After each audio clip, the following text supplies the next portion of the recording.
Annual National Association of Black Journalists Convention and Career Fair. We are about to begin a conversation with former President Donald Trump. We ask that the professionalism that we all bring to our newsrooms and workplaces every day is the same professionalism that is maintained in this arena. Please welcome to the stage ABC News Senior Congressional Correspondent Rachel Scott.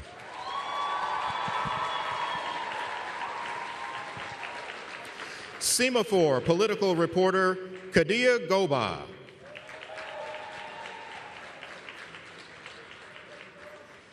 And anchor of the Faulkner Focus and co-host of Outnumbered on Fox News, Harris Faulkner.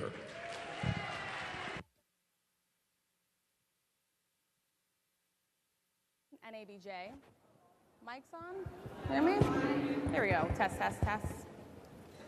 Good afternoon, NABJ, and welcome to a conversation with former President Donald Trump.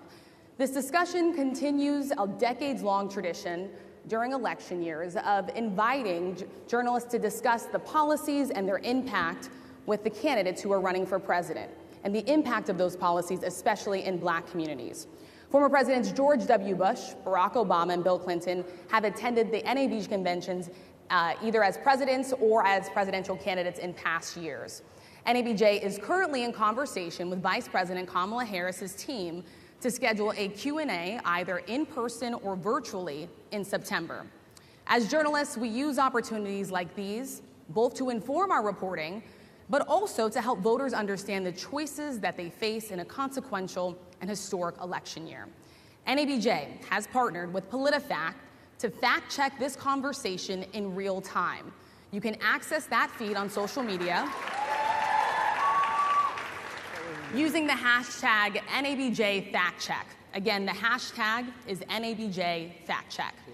We have a lot to get to, and we do not want to waste any time, so let's bring out the former President of the United States, the Republican nominee for President, former President Donald Trump.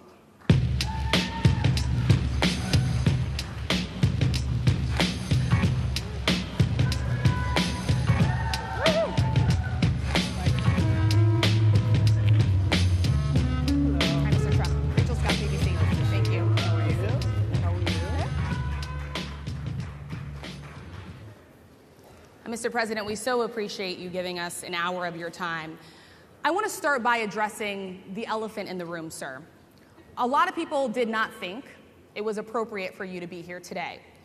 You have pushed false claims about some of your rivals, from Nikki Haley to former President Barack Obama, saying that they were not born in the United States, which is not true. You have told 4 congresswomen of color who were American citizens to go back to where they came from. You have used words like animal and rabid to describe Black district attorneys. You've attacked Black journalists, calling them a loser, saying the questions that they ask are, quote, stupid and racist. You've had dinner with a white supremacist at your Mar-a-Lago resort. So my question, sir, now that you are asking Black supporters to vote for you, why should Black voters trust you after you have used language like that? Well, first of all, I don't think I've ever been asked a question so in such a horrible manner. First question. You don't even say, hello, how are you? Are you with ABC? Because I think they're a fake news network, a terrible network. And I think it's disgraceful that I came here in good spirit. I love the Black population of this country. I've done so much for the Black population of this country. Including employment, including opportunity zones with Senator Tim Scott of South Carolina, which is one of the greatest programs ever for Black workers and Black entrepreneurs. I've done so much, and and I say this, historically Black colleges and universities were out of money, they were stone cold broke, and I saved them, and I gave them long-term financing, and nobody else was doing it. I think it's a very rude introduction. I don't know exactly why you would do something like that. And let me go a step further. I was invited here, and I was told my opponent, whether it was Biden or Kamala, I was told my opponent was going to be here. it turned out my opponent isn't here. You invited me under false pretense. And then you said, you can't do it with Zoom. Well, where's Zoom? She's going to do it with Zoom, and she's not coming. And then you were half an hour late. Just so we understand, I have too much respect for you to be late. They couldn't get their equipment working or something was wrong. Mr. President, I would love if you could answer the question on your rhetoric and why you believe that black voters should trust you with another 4 years. I have been the best president for the black population since Abraham Lincoln. That's my answer. Better than President Johnson, who signed the Voting Rights Act? And for you to start off a question and answer period, especially when you're 35 minutes late because you couldn't get your equipment to work, in such a hostile manner, I think it's a disgrace. Let me just ask a follow-up, sir, and then we'll move on to other questions here. Some of your own supporters, including Republicans on Capitol Hill, have labeled Vice President Kamala Harris, who is the first black and Asian American woman to serve as vice president and be on a major party ticket, as a DEI hire. Is that acceptable language to you? And will you tell those Republicans and those supporters to stop it? How do you define DEI? Go ahead. How do you define diversity, equity, inclusion? Okay, yeah, go ahead. Is that what your definition? That is give me a literally definition the words then. Would you give me a definition DEI. of that? Give me a definition of that. Sir, I'm asking you a question, a very direct question. Define it for me, if you would. I just defined it, sir. Do you believe that Vice President Kamala Harris is only on the ticket because she is a black woman? Well, I can say no. I think it's maybe a little bit different. So I've known her a long time indirectly, not directly very much. And she was always of Indian heritage, and she was only promoting Indian heritage. I didn't know she was black until a number of years ago when she happened to turn black, and now she wants to be known as black. So I don't know, is she Indian or is she black? She is always identified as a black woman. She went to a historically black college. I respect either one, but she obviously doesn't, because she was Indian all the way, and then all of a sudden she made a turn, and she became a black person. Just to be clear, sir, do you believe that she is... I think somebody should look into that, too, when you continue in a very hostile, nasty tone. It's a direct question, sir. Do you believe that Vice President Kamala Harris is a DEI hire, as some Republicans have said? I really don't know. I really don't know. Could be. There are some, and there are plenty. I know this lady right over there, Harris, is a fantastic person who just interviewed me at length. And we had a great interview, I think, and I heard you got very good ratings on that interview. You told me it was the longest one of your life, so we had a good discussion. Look, I want to talk about why you're here today. I mean, it is not lost on us how divided we are as a country. And as you were coming today, we really got to see that we are divided along the lines of race, along the lines of gender. And there is this question of, in this moment where we are, why come here? What is your message today? My message is to stop people from invading our country that are taking, frankly, a lot of problems with it. But one of the big problems, and a lot of the journalists in this room I know and I have great respect for, a lot of the journalists in this room are black. I will tell you that coming from the border are millions and millions of people that happen to be taking black jobs. You had the best. What exactly is a black job, sir? A black job is anybody that has a job. That's what it is. Anybody that has a job. All right. And Mr. they're taking the employment away from black people. They're coming in, they're invading. It's an invasion of millions of people, probably 15, 16, 17 million people. I have a feeling it's much more than that. And everybody's been seeing what's happened.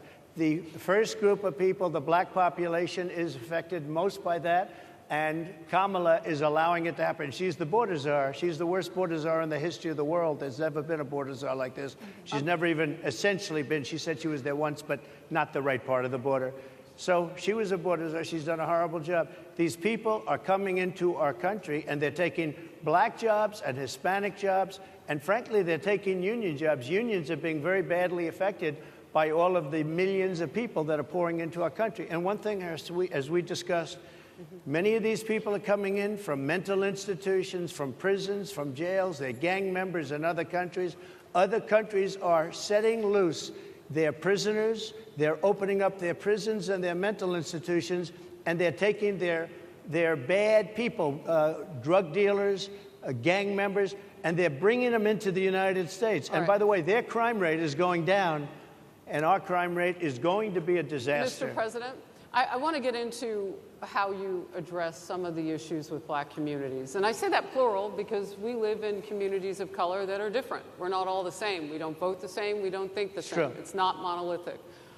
So as you come here today, I want to talk about something that bursts. And this is the weight of the inflation on this country right now. The nonprofit Money Management International recently released data from its mid-year analysis that we have found a 52% rise in people who are seeking counseling for being in credit debt. They're paying for food that is sky high on their credit cards, and now they can't pay that off. The credit counseling nonprofit MMI, as I said, is saying now that they've seen surges that they haven't seen since we were in a pandemic of people in financial trouble. Much of that falls on the shoulders of single moms, single black moms, when you look statistically. Yeah. How do you turn it around? What's your plan for the black community when it comes to money? So, first of all, it's very hard to hear you for whatever reason because of the fact that they have bad equipment, because I guess, you know, this woman was unable to get the right equipment. But it's very hard for me to hear you, but I can hear every other word. It's very difficult, actually. But so I don't know if they can fix it or do something with it, but I'll do the best I can with it. The inflation is absolutely destroying our middle class, our working class, virtually every class. Inflation is a disaster in our country. Inflation is a country buster. It breaks every country. And we had, in my opinion, the worst inflation we've had. They say it's 58 years, but I think it's much more than that. It's been devastating. And if you just take a look at a lot of things they don't include, like interest rates. Interest rates went from 2.4% to 10%, and you can't get the money. People can't buy houses. They no longer have the American dream. Young people, young black people, they don't have the American dream anymore. They can't buy a house. They can't borrow the money because of the cost of the money. They can't buy it because of the cost of housing, because of the cost to build it, because of inflation. Inflation is a disaster, and it's destroying our country. And it's destroying the black community probably as much or more. So what do you do? Than any. What's your plan? You know what we have to do? We have to bring down the cost of energy, and that's going to bring down the cost of inflation. This was all started with a bad energy policy by Joe Biden. By the way, just if I might, I was running against a man named Biden. You probably saw that. And he was losing very badly in the polls, and then he had a rather bad debate. I would say it was a bad debate. I would say it was one of the worst debates in history, and his poll numbers crashed. And instead of saying, you know, let's keep going and maybe something happens the other way, they said, oh, we're going to replace him. Let's just replace him. That's like you're in a fight, a prize fighter's in a fight. He's not doing what you say, let's bring in another fighter. So our whole campaign was steered toward him, and now we have to steer toward him. But ultimately it's the same because they have bad policy. They have policies of open borders, unbelievable open borders, horrible energy policies. They want to get rid of, as you say, gasoline in cars. They want to get rid of oil. They want to get rid of efficient heating. Mr. President. Environmentally, what they're doing is killing our country. They're absolutely destroying our country. But the inflation is the thing that's hurting the black worker, the black population, and every other population within our country. Inflation is the worst it's been, I think, in over 100 years. And they'll fact check it. They'll say, it's only 58. Whatever it may be, they don't add all the numbers. They don't add the really bad numbers, and you can check that too. But inflation, Harris, is absolutely destroying this country and the people in our country. Yes, Mr. President, can I ask you another question yes, that is also impacting black Americans? And that's very clear now. Good. I'm sorry? It's very clear. I hear you. Okay. So Sonia Massey, someone from Illinois, an unarmed black woman, was shot the other day in her home by a deputy sheriff. The deputy has since been charged with murder. You've said police would get immunity from prosecution if you win. Why should someone like that officer have immunity, in your opinion? Immunity? Immunity. I don't know the exact case, but I saw something, and it didn't look good to me. It didn't look good to me.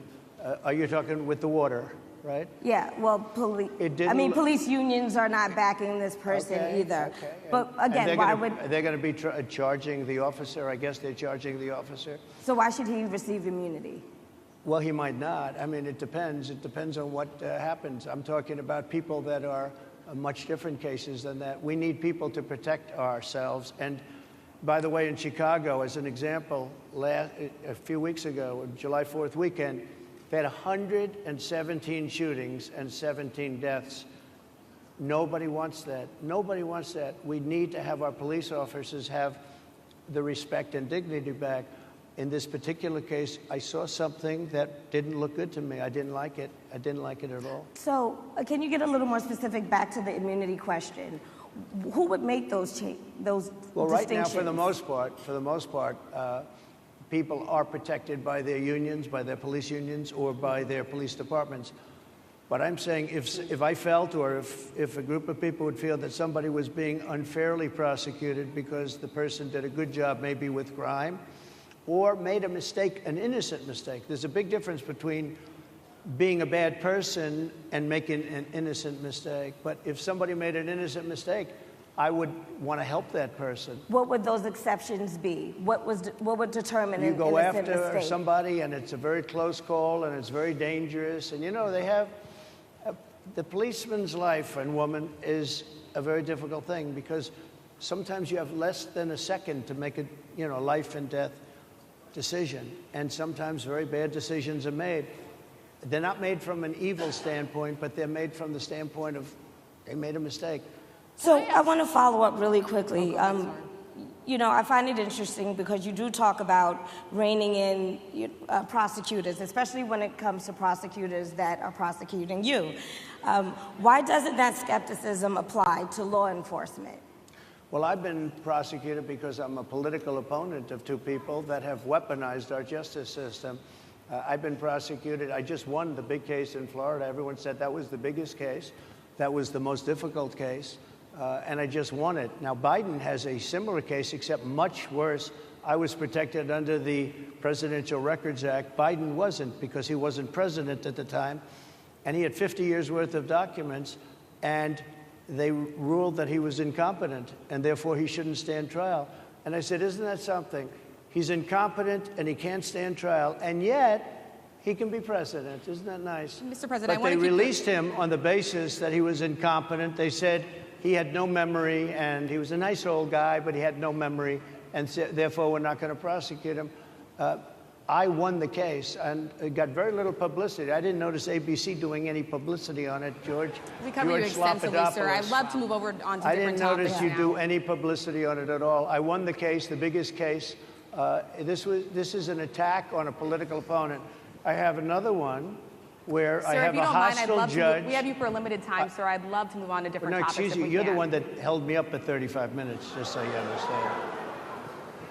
If we can move on now to the state of the race, sir, I want to get back to the campaign. Senator J.D. Vance is your running mate. He's had a lot of controversy lately, and I want to read you a few things that he has said in the past. He said the Democrats running the country are a bunch of childless cat ladies who are miserable at their own lives and the choices they've made, and so they want to make the rest of the country miserable too. He's not talking here about how great it is to be a parent. He's attacking what he says are the choices people are making to not have children. Did you know that he had these views about people who do not have children before you picked him to be your running mate, and do you agree with him? No, I know this. He is very family-oriented, and he thinks family is a great thing. That doesn't mean he thinks that if you don't have a family, it's not. I know people with families. I know people with great families. I know people with very troubled families.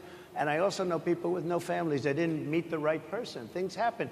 You go through life, you don't meet the right person. But he's not just talking about families here. He also says that people that don't have children should get less votes than those that do. I'm just speaking for myself. Is that your campaign position? I think position? I'm speaking for him, too. He strongly believes in family, but I know people with great families. I know people with not great families that don't have a family, and the people without the family are far better. They're superior in many cases, okay? He's not saying they're not. What he's saying is that he thinks the family experience is a very important thing. It's a very good thing. But that doesn't mean that if you grow up and you grow older and you don't meet somebody that would be wonderful to meet and would have been good, that that's a bad thing. He's not saying that.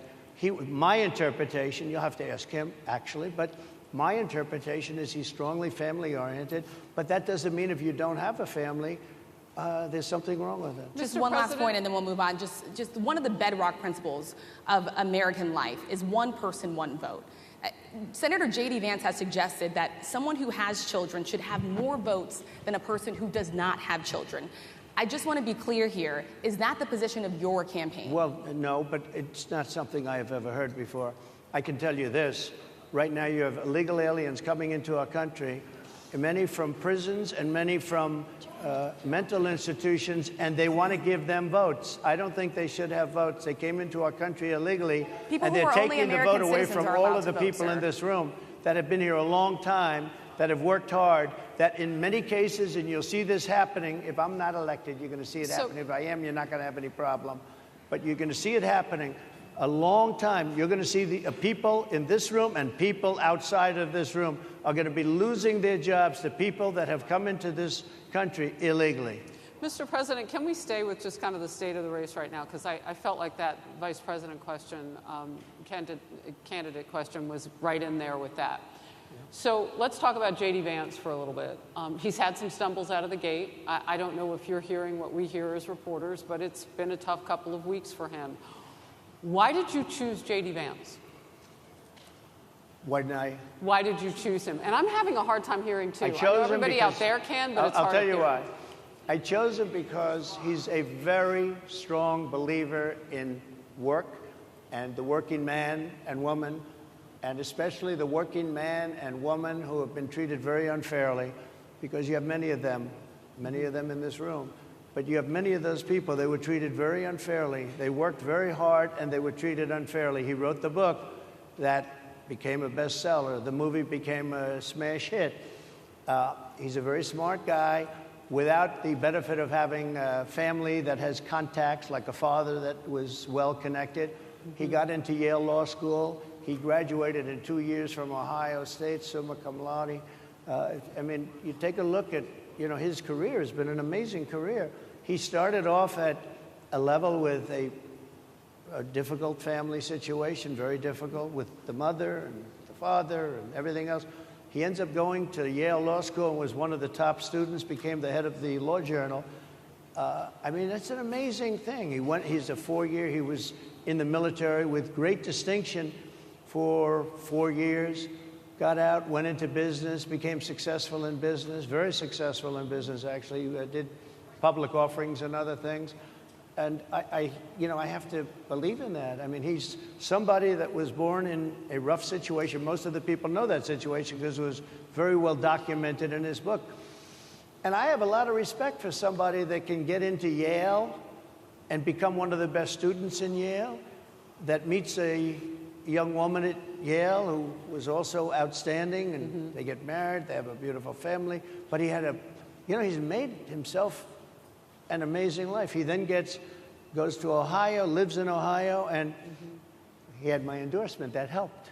But he wins the Senate. He becomes a United States Senator. So he's a United States Senator. And so, Harris, like I respect you for your success, I respect people for their success. The reason I asked the question is because the last time you and I sat and talked was the day that you were shot. We'd been together for much of that day. You left to go to Butler, Pennsylvania, and we didn't know what was next. Yeah. And 2 days after that... I cannot understand. Your microphone I know, is so it is really hard for me to understand it's just, you, too. I can understand you perfectly. Because she's closer. I can understand you.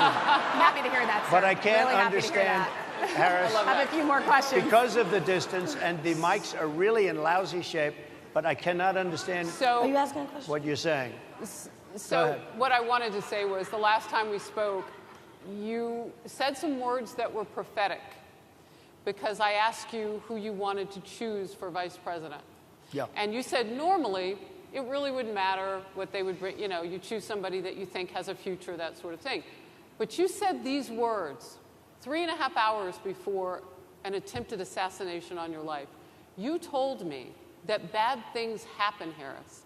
And that's why this decision is important this time. Bad things happen. You said it twice. When you look at J.D. Vance, is he ready on day one? Does he what? Ready on day one, if he has to be. I've always had great respect for him, and for the other candidates too. But I will say this, and I think this is well documented. Historically, the vice president, in terms of the election, does not have any impact. I mean, virtually no impact. You have 2 or 3 days where there's a lot of commotion as to who, like you're having it on the Democrat side, who it's going to be. And then that dies down, and it's all about the presidential pick. Virtually never has it mattered. Maybe Lyndon Johnson mattered for different reasons of what we're talking about, not for vote reasons, but for political reasons, other political reasons. But historically, the choice of a vice president makes no difference. You're voting for the president, and you can have a vice president who's outstanding in every way, and I think JD is. I think that all of them would have been. But you're not voting that way. You're voting for the president. You're voting for me. If you like me, I'm going to win. If you don't like me, I'm not going to win. I'm going to get my J.D. Vance question in. J.D. Vance? I'm going to get my J.D. Vance question in. To your point and to Rachel's point, he, has a lot of opinions about childless women like myself or divorced people like yourself. Do you think, well, I mean, my point is here. But at least it was said in a friendly manner. My point is, do you think the Republican Party is getting a little bit too judgy about people's lives when you think about abortion or when you think about what J.D. Vance is saying? I don't think, look, I think that the Democrat Party is really the one that has the problem. I think they're radical on abortion because they're allowing abortion in the 9th month. They're allowing the death. I think it's they're about allowing freedom, the death of a baby after the baby is born, based on the governor of Virginia. Based on the governor of Virginia, they're allowing the death of the baby after it's born. They're allowing abortions in the 8th and 9th month. Well, Democrats have denied. I think they're right. And I think the Republican Party is actually much less. I think I've made them much less radical, perhaps. But the Republican Party, what we're doing is bringing it back to the states where everybody wanted it. Democrats, Republicans, liberals, conservatives, everybody wanted abortion brought back. They didn't want Roe v. Wade in the federal government. They wanted it, everybody. But the majority of Americans oppose Roe v. Wade being overturned. They don't know about this. Right now, they're voting. It brought it back to the states. Now, I happen to believe in the 3 exceptions. Ronald Reagan believed with rape, incest, life of the mother. I do. I think most people do. I think most Republicans do also. But if you take a look, right now they're doing, it's an amazing thing, out of the federal government, it's in states, and people are voting. And I will say, Ohio is, let's call it a more liberal version, has been approved. Kansas, the same thing, a little bit surprising to a lot of people. But the people are now voting, and it's taking this issue that's been going on for 52 years and has torn our country apart, and it's giving it to the people to vote on. And they're voting. And many states have already voted. Others are in the process of voting. And it's bringing it back to the people and a vote of the people. And it's not at all radical. And again, you have to follow your heart. I happen to believe in the 3 exceptions. Most people believe in the 3 exceptions. Most Republicans believe in the exceptions. But they don't want to see an abortion in the 9th month or the 8th month. Almost everybody agrees to that. And they certainly don't want to see, in the case of the governor of Virginia, the former governor, I might add, who said, we set the baby aside, and then we decide what to do. Meaning, what do? We execute the baby. That's a radical, horrible position. And some people want that. I don't want it. Most people don't. Thank you. Can I just pivot really quickly to another question about, you brought up health, Harris. You're an active man. We see you golfing all the time, but if you win, you'll still be president at 82, which is older than Biden is right now. But not mentally. Look, mentally. Here's the question. He's shot. But most people, I know many people in their 80s and their 90s that are in great shape. Some of our greatest leaders. You look at throughout the world history, the greatest leaders, some of the greatest leaders in the world were in their 80s. But here's the question. Would you consider stepping down if you felt that your health was declining? Or would you? Oh, absolutely. And who would I think I'd know. How would you make that decision? I think I'd know. Look, if I came onto a stage like this and I got treated so rudely as this woman treated me. Oh, my goodness.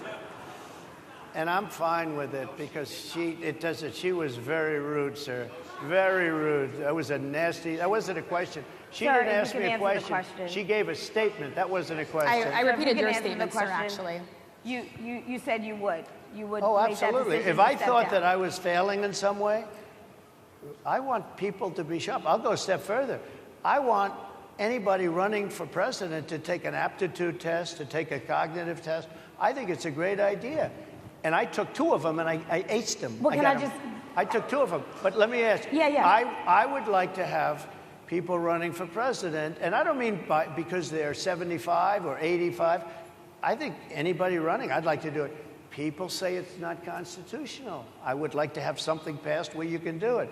I think we should know. I mean, I've watched what's happened in the last couple of years under this gentleman, and our country is a mess. We have inflation. We have the millions of people falling in. We have Afghanistan, which was the worst, most embarrassing moment in the history of our country.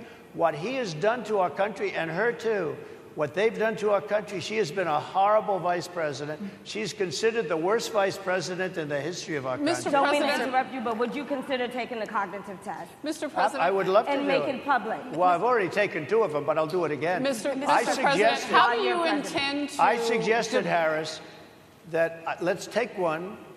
I said, Joe and I will go and take a cognitive test. Now, I'd do it with her, too. I would do it with her also. You know what? She failed her law exam. She didn't pass her law exam, so maybe she wouldn't pass the cognitive test. Mr. Are President, you saying she wouldn't pass? Just to be clear, I'm just giving you the facts. to be clear, you don't think I'm Harris just would how do you giving the intend, facts. and She didn't look, pass her bar exam, and she didn't think she would pass it, and she didn't think she was going to ever pass it. And I don't know what happened. Maybe she passed it. She did pass it. There's a She man did- over she here. did I in think fact pass he it. must work for Mr. her. President, I would love to ask you about January 6th. You've called yourself the candidate of law and order. When Time Magazine asked you if you would consider pardoning all the rioters, you said, yes, absolutely. Sure. You called them patriots. 140 police officers were assaulted that day. Their injuries included broken bones, at least 1 officer lost an eye, 1 had 2 cracked ribs, 2 smashed spinal discs, another had a stroke. Were the people who assaulted those 140 officers, including those I just mentioned, patriots who deserve pardons? Well, let me bring it back to modern day. Like about 5 days ago, we had an attack on the Capitol, a horrible attack on the Capitol. You saw the people that were protesting and spraying these incredible monuments, bells, lions, all these magnificent limestone and granite with red paint, red spray paint that will never actually come off, especially in the limestone. It will never, I'm a builder, I know about this stuff. It'll never, you'll see it in 100 years from now.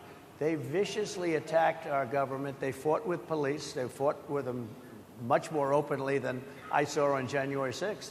What's going to happen to those people? What's going to happen to the people in Portland that destroyed that city? But sir, my question is on those. What's going to happen to the people that tried to burn rioters who assaulted Excuse officers. Me. You have to would answer. you pardon What's those going to people? happen? Oh, absolutely, I would. You If would they're pardon innocent, those- If they're innocent, I would pardon them. They've been convicted. And by the way, the Supreme Court just well, they were convicted by a very tough system. How come the people that tried to burn down Minneapolis, how come the people that took over a large percentage of Seattle, how come nothing happened to them? How come the But people sir, we're talking about people that were seen beating officers We're talking with about federal flagpoles, buildings. dragging them down the stairs. They're on video. Have you seen that Really? video, Oh, sir? really? Well, they you would shot- pardon those. You would pardon those rioters? They shot a young lady in the face who was protesting. They shot her in the face. You know, nobody died that day. You do know that. But people died in Seattle. Nobody died, but people died in 140 Minneapolis. officers You know, were people died in assaulted that Minneapolis. day. And nothing happens, and nobody ever talks, and nothing happens to those people.